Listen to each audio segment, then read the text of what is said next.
All right, your morning routine. Is it serving you or sucking the life out of you?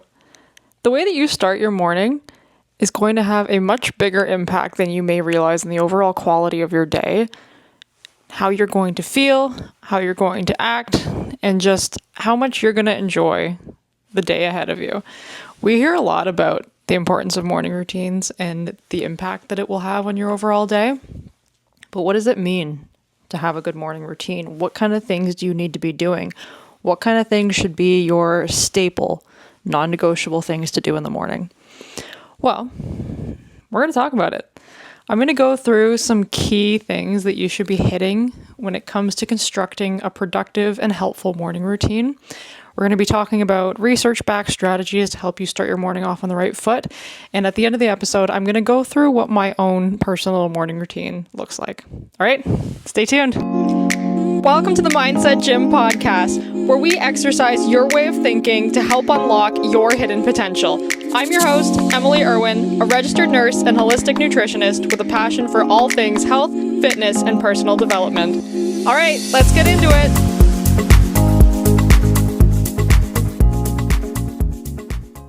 Hi guys, welcome back to the Mindset Gym podcast. Thanks so much for tuning in. We are talking about morning routines today. This is a pretty hot topic. This is something I feel like we hear a lot about. And there's a reason for that.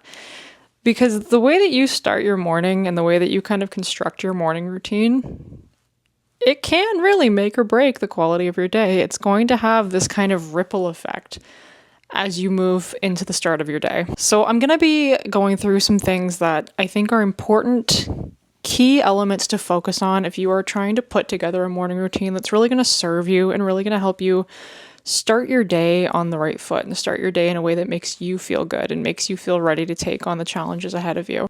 So I'm going to break down a few key staples, some things that I really want you to make the focus while you're constructing your day, and I'm going to talk about some examples as to how we can do that. So the first thing that I want to talk about when it comes to constructing a morning routine, this is something I have heard talked about a lot on the Mel Robbins podcast, and it is the fact that constructing a good morning routine starts with your nighttime routine. And this is true. If you want to start your day on the right foot and start your morning routine on the right foot, that is going to start with you prioritizing it the evening before. So what do I mean by that? The first thing that I want you to do the evening before, and this seems really obvious, this seems like a no-brainer, but I want you to pick a bedtime. I think a lot of us don't pick a bedtime. We just kind of do whatever we want to do in the evenings. Maybe we're watching TV, maybe we're hanging out with someone, and we don't really give a lot of thought to when we're going to actually go to bed. We don't have a structured bedtime. It's just kind of whenever I'm tired enough to pass out or not be interested in continuing to do the thing that I'm doing, then you go to sleep and you just call it a night. But we need to be a little bit more intentional than that. We need to actually pick a bedtime and we need to stick to it. And we need to start kind of constructing our evening routine around it so that when that bedtime comes, you're in bed, you're ready for bed, there's nothing else to do. Harvard sleep researcher Dr. Rebecca Robbins talks about the notion of going to bed or getting into bed 9 hours before you want to wake up. And this is kind of a rough guideline. Most people need around 7 to 9 hours of sleep per night, so we're going to go off kind of the assumption that you're aiming to get 8. If you're aiming to get 8 hours of sleep per night, you need to be in bed about 8.5 to 9 hours before you're going to be waking up. So let's say you have to be up at 6 a.m. the following morning. You want to be in bed, not at 10, but around 9:30 or 9 o'clock. Now, why is this? The reason for this is because it takes the average person about 15 to 20 minutes to actually fall asleep. And that's the average. Some of us take quite a bit longer. I know personally for me, it's a good hour. Like it takes me a good hour to actually fall asleep from the time that my head hits the pillow. So I really have to kind of allot that extra time for me to fall asleep. Because if my goal is to get 8 hours of sleep and I get into bed 8 hours before I need to be waking up, in a perfect world, let's say I fall asleep once and never wake up again that night, I'm still only getting 7 hours of sleep, provided it takes me about an hour to fall asleep from there. So allow yourself that time to actually fall asleep. Give yourself that time, give yourself that buffer so that you're not cutting into the 8 hours of sleep that you're planning on getting. So figure out what time you need to be up in the morning, what time you want to be up in the morning, work backwards from there. So we're going to pick your morning wake up time. We're going to rewind back about 8.5 to 9 hours. From there, I want you to figure out what kind of things you typically do or you typically need done in the evenings. Maybe it's brushing your teeth. Maybe it's doing a skincare routine. Maybe it's getting kids ready for bed. Whatever that looks like for you, I want you to figure out how long each of these things is going to take and continue to work backwards. So however much time you need to go through your nighttime routine or go through your kids' nighttime routine or get your house kind of all tidied up and shut down for the evening, let's say it's an hour, just for sake of ease. Let's say it's an hour. So you're going to go wake up time, rewind 8.5 to 9 hours, rewind another hour, and whatever time you get, that's when you're going to start your evening routine. That's when you're going to get the ball rolling, start getting everything ready for bed so that when that bedtime that you have set hits, it's all done, it's all ready, you're in bed, you're ready to go. Okay? Now, the next thing I want you to do is when your alarm goes off in the morning for whatever time you have set, whatever time you've determined is going to be your wake up time for the following morning, when that alarm goes off, do not snooze your alarm. Get up. Whatever time you have told yourself you're going to get up whenever your alarm goes off. Don't overthink it. Don't lie there and ruminate in your morning anxiety. Don't do any of it. Just get up. Now, I've talked a whole lot on this podcast before about the importance of keeping promises to yourself, and I have used this as a very consistent example. So if you want to listen to that, you can go back and listen to the podcast episode I did about not breaking promises to yourself. But there's another reason why I don't want you to do this. So when we are sleeping, our bodies naturally go through different cycles of sleep. So when you first start to fall asleep, your body is going to get into stage 1 of sleep. And then it will move into stage 2, which is still typically kind of light sleep. And then it'll move into stage 3, which is that deep sleep. And then it will move into rapid eye movement sleep, or REM sleep, which is when you start having those really vivid dreams. And then the cycle will kind of repeat itself throughout the night. What is happening when you wake up to your alarm going off and you snooze it and you go back to sleep, you restart another sleep cycle. So then when your alarm goes off again 15 minutes later, you are waking yourself up right in the middle of that cycle starting. And it's going to worsen that concept of sleep inertia, that kind of groggy, tired, unmotivated feeling that you feel when your alarm first goes off. That is going to continue to get worse the more that you snooze your alarm and push back that wake up time, because you are adding to the sleep inertia by restarting and interrupting another sleep cycle every time that you do it. So when your alarm goes off, get up. Just get up, okay? No excuses, no nonsense, just get up. And if you need to be one of those people who sets your alarm across the room or sets it downstairs or makes it something really annoying that you have to get out of bed to turn off, do it. Do it. If there's something that you need to do to kind of give you that extra push to actually get out of bed when your alarm goes off, if you kind of rolling over and just pressing a button on your phone is too easy and that's not going to be enough to get you up, don't make that your alarm. Figure out something that is actually going to get you out of bed if you're someone that needs that extra push. And it may just be setting your phone across the room so that you have no choice but to get out of bed to turn it off. All right. Now, the next thing that goes kind of hand in hand with the first two, because this is going to impact when your wake up time is and subsequently impact your whole evening bedtime, evening routine start time. So what I want you to do is I want you to figure out how much time you need to kind of calmly, nicely move through your morning routine.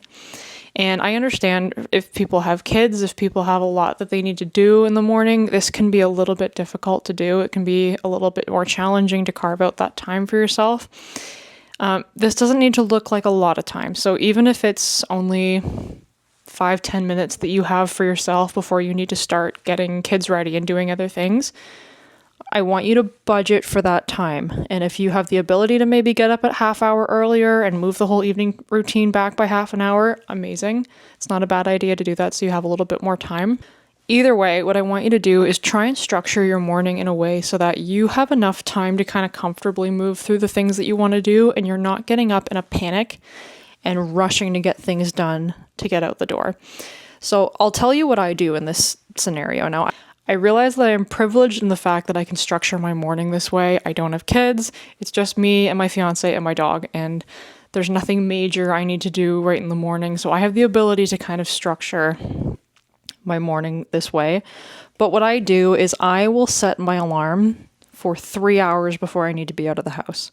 So I have a full 3-hour window to just kind of calmly, nicely move through my routine. Nothing is rushed, nothing is panicked. I have the time that I need to just kind of move through it in the way that I want to. So I need you to figure out whatever that window of time looks like for you. It may not be 3 hours, it may be 1 hour, it may be 30 minutes, it may be 15 minutes. As long as you have enough time to do it comfortably and you're not kind of immediately waking up and just kind of panic rushing to get everything done. Because what's going to happen is you waking up in that kind of panicked, stressed out, I need to get things done now and I need to rush through it or I'm going to be late kind of state. That sets the tone for your morning. And I don't know about you guys, but I personally find that really hard to come down from. So I find if I start my morning in this really kind of chaotic, stressed out, rushed headspace, that continues throughout my entire day. Even though I am aware of it, even though I am consciously trying to kind of bring myself down from it, I still find it very difficult to not have that kind of color the entire experience of my day. So I will really try to not start my day in this kind of panicked, stressed out state if I can avoid it.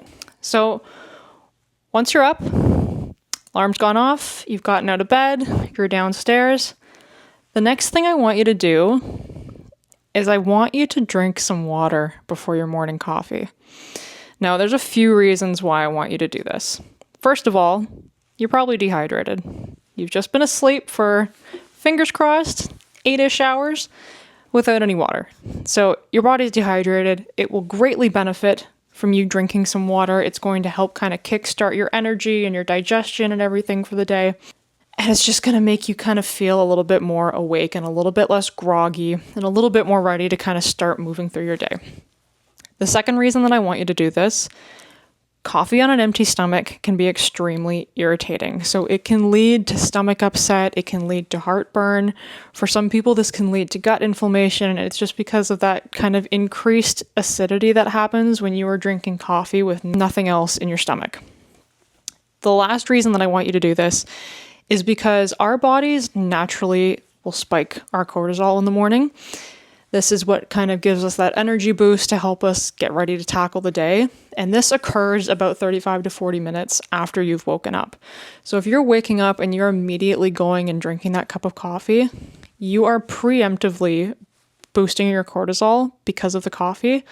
And it can blunt the effect of our natural kind of morning cortisol boost, leading to increased caffeine dependence and leading to increased fatigue and grogginess and all of this stuff later on in the day. So we want to kind of try and stay within our body's kind of natural rhythm. So if you can wait about 45 to 90 minutes before having that first cup of coffee, it's going to make a huge difference. You're going to feel a lot more awake. The coffee is going to be a lot more effective, so you're not going to have to drink so much of it. And it's going to be a little bit nicer on your stomach. The next thing that I want you to do is I want you to do some sort of mindfulness practice in the morning. Now, this doesn't have to be anything major. If you're like me, I am not really someone who thrives on journaling. I find it very difficult to actually sit down and write pen to paper kind of thing, so you don't need to do that. If that is something that you enjoy, amazing, use that. But if not, there are other things you can do. Even if it is just kind of standing while you're brushing your teeth in the mirror, just thinking of 2 to 3 things that you're grateful for that given morning, or 2 to 3 things that you're excited about for the upcoming day. Something to kind of set your mind on a positive note and something to kind of help reframe your outlook for the day, your outlook of what you're going to be walking into. Similar to how I just mentioned that starting the day on this kind of stressed out, chaotic, panicky state is going to kind of color your whole day that way. you starting your day out on this kind of positive, grateful, excited note is going to also color your day that way. And so it will kind of help you move through your whole day with a little bit more of this positive, gratitude-driven kind of mindset. And it just makes the whole day feel a little bit nicer to move through. So I think this is just a really nice way to just set the tone for your day. The next thing I want you to do is I want you to incorporate some sort of movement. Now, again, this doesn't need to be anything major. If you're not someone who has the time or the willingness or the desire to go and bang out a huge workout first thing in the morning, totally fine. You don't need to. This could be as simple as doing a little bit of stretching in the morning when you get up. So you get out of bed, maybe do a couple of movements before you go downstairs. Or something else that you can do that's extremely helpful is going for a short walk after breakfast. And you doing this is going to be super helpful for regulating blood sugar because it's going to activate your muscles, which are going to suck up all that glucose that you've just eaten. So that's a really easy way to do something really good for your digestion, do something really good for your blood sugar regulation, and also get a little bit of movement in for the day. So that one you can, again, pick and choose what way of implementing that works best for you, which way that you're going to enjoy doing that the most, and just find some way to do a little bit of movement in the morning. The next thing is less of a staple that I want you to incorporate, and this is more something that I want you to avoid.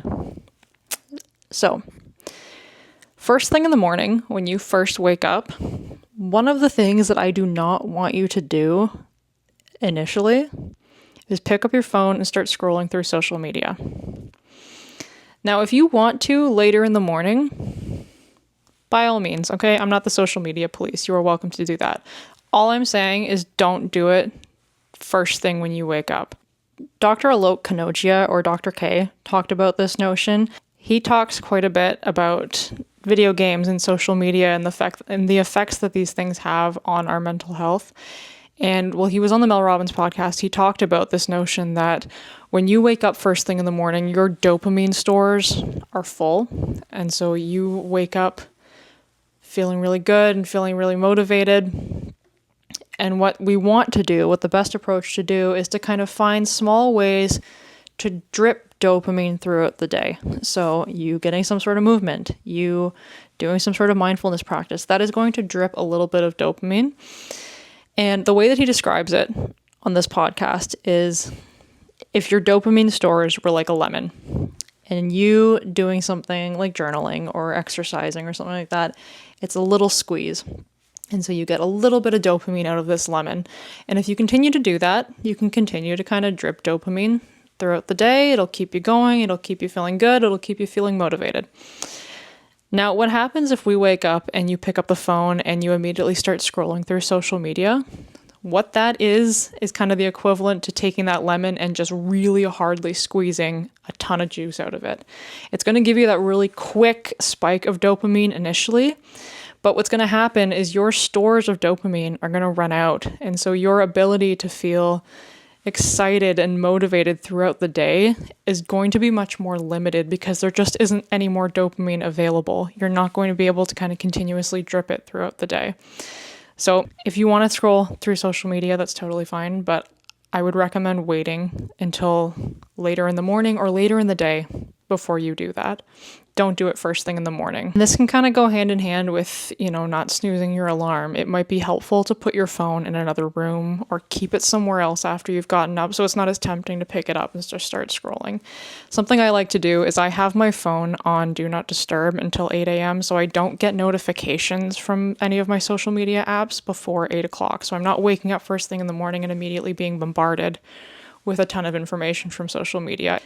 If I want to get that information, I have to actually go into the app and go looking for it. So it gives me a little bit more control over people's access to me first thing in the morning. Okay?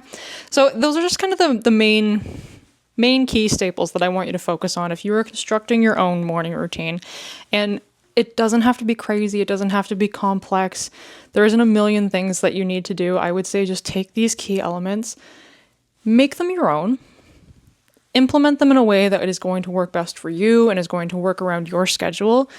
But these are just some really good kind of key areas to focus on when you're trying to figure out which habits to do and which habits to avoid first thing in the morning. So, as promised, now that we've gone through some tips for constructing your morning routine, I'm going to talk you through what mine looks like. So I have had a pretty consistently the same morning routine for a couple years now. Now, when I do things like go on vacation and stuff like that, it's going to look a little bit different, but generally in my structured routine day to day, this is what it looks like. And there's some staples that I have and some things that I make sure to do every single morning. So I'm going to walk you through what those are, and I'm going to talk a little bit about why. So first thing I do, like we talked about, I'm in bed 9 hours before I need to be waking up.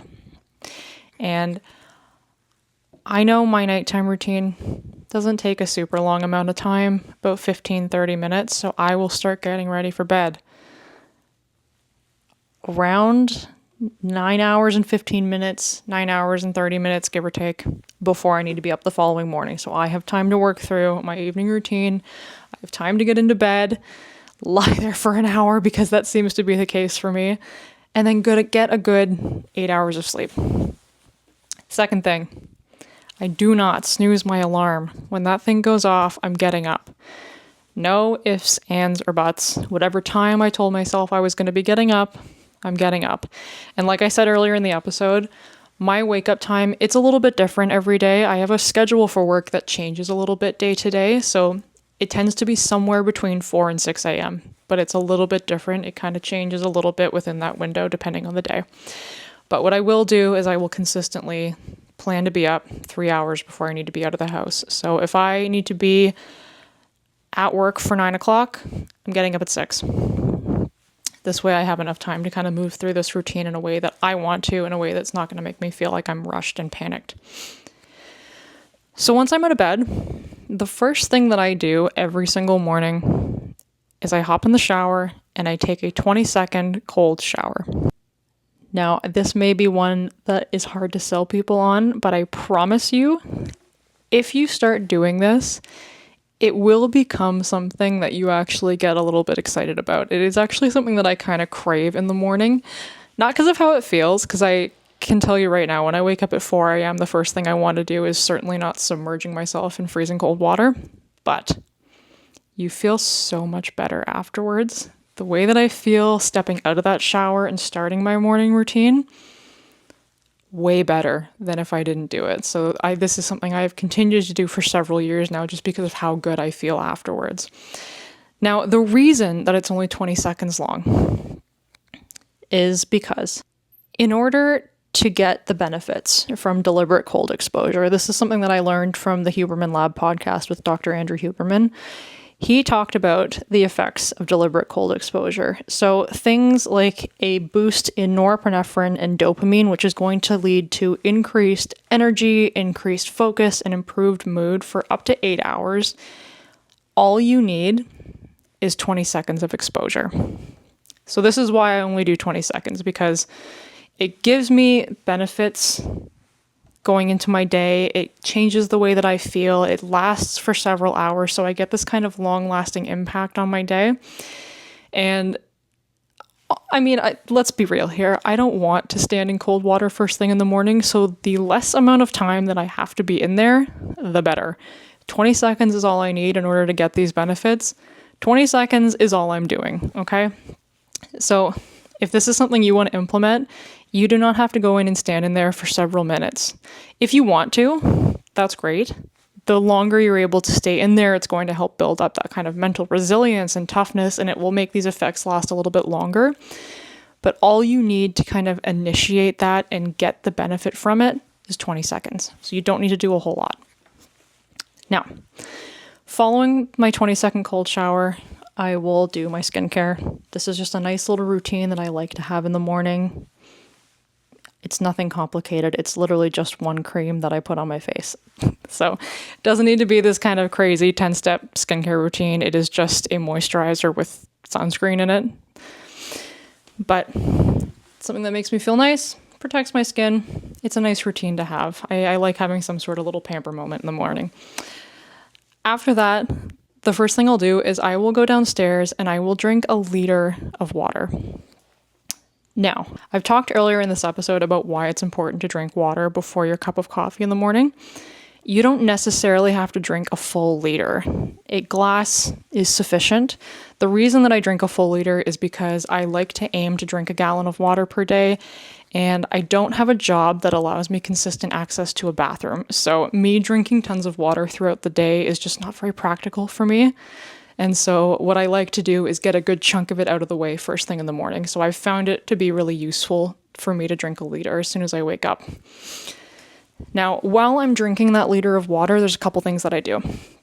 The first thing, this is something I've been doing for better part of a year now. My fiance and I are both learning Japanese, so I will do my Duolingo lessons while I'm drinking my water. Now, you don't have to do this. I'm not saying you need to learn a different language, but in the morning is typically when you're going to feel the most motivated because like we talked about, when it comes to scrolling through social media first thing in the morning, your dopamine stores are full when you wake up in the morning, which means that you are going to feel more motivated and more willing to do difficult things than you are later on in the day. And so I find this to be the easiest time for me to tackle something like this because later on in the day, I'm just not going to have as much motivation to do so.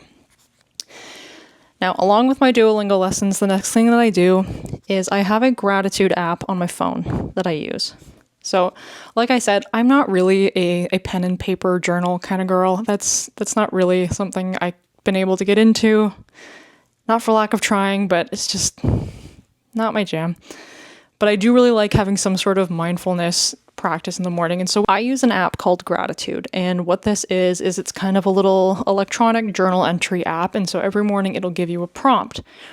It'll ask you a question that it wants you to reflect on. It'll ask you to list off things that you're grateful for under a certain theme, something like that. It'll just give you some sort of prompt to kind of get you thinking about things that you're grateful for and reflecting on maybe the previous day or reflecting on what you want the upcoming day to look like. And kind of like I talked about with having some sort of mindfulness practice in the morning, it's just a really nice way to set the tone for my day. Now, the last thing I will do while I'm drinking my liter of water, this is not something I do every day, but this is something that I do on the days that I'm working, and this is prep for my workday. So this is going to look different for every person. Not everybody's going to have a job that requires you to do prep work before you go in. In my case, I have to review patient charts for anybody that I'm seeing that day. And so again, this is when my dopamine's the highest. This is when I'm going to be the most motivated and focused and able to kind of take in all this information. So I find it really useful to just go through all these charts first thing in the morning. So I'll also do this on my work days while I'm drinking my water. Okay. After that's done, we've drank the water, we've done the journaling, we've done the Japanese lessons, I've prepped for work if need be. It's now usually about 45 minutes to an hour after I've woken up at this point. And so at this point, I will pour a cup of coffee.